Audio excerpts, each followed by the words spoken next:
Dobrý deň. V tomto návode si ukážeme, ako opraviť už zadané výsledky alebo ako zadať výsledky oneskorene na novej webovej stránke Rikvas.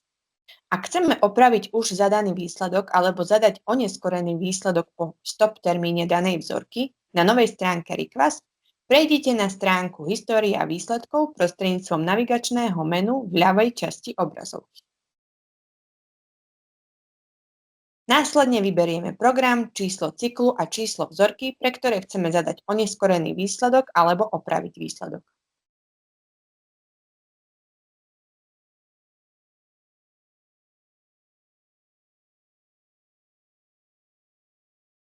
Tým sa zobrazia všetky zadané výsledky, ako aj všetky komentáre o nereportovaných výsledkoch, ktoré účastník pridal.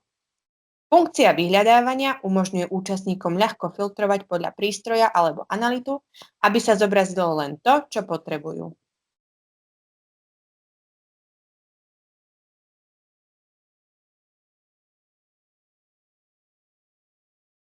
Účastníci môžu zadávať neskoré výsledky alebo opravovať existujúce výsledky kliknutím na tlačidlo Upraviť v hornej časti obrazovky.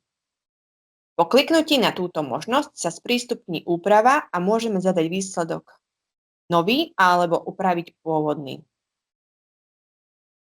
Po oprave výsledku prejdeme do pravého dolného rohu a klikneme na Uložiť.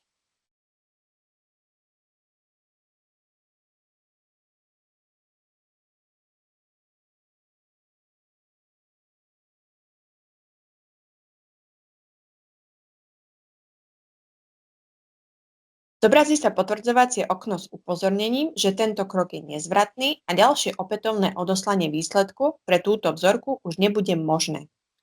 Ak ste si istí, že opravovaný výsledok je správny, kliknite na Áno. Keďže máte len jednu možnosť opravy, uistite sa, že zadávate skutočne správny výsledok.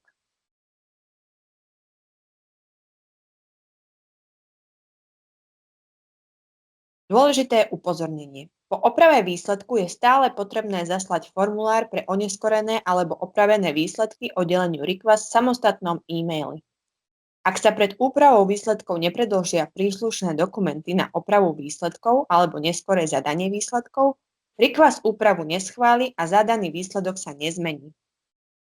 Podmienky akceptovania neskorých alebo opravovaných výsledkov sú uvedené vo formulári pod názvom 9277 RQ v sekcii dokumentov dostupných na stránke rikvas.com. Pre spracovanie opravy výsledkov alebo zadania neskorých výsledkov kontaktujte prosím svojho lokálneho Rikvas špecialistu. Kliknutím na rozbaľovacie menu na ľavej strane sa zobrazí auditová stopa záznamu a zobrazia sa predchádzajúce podrobnosti, kto vykonal zmeny a kedy boli aktualizované.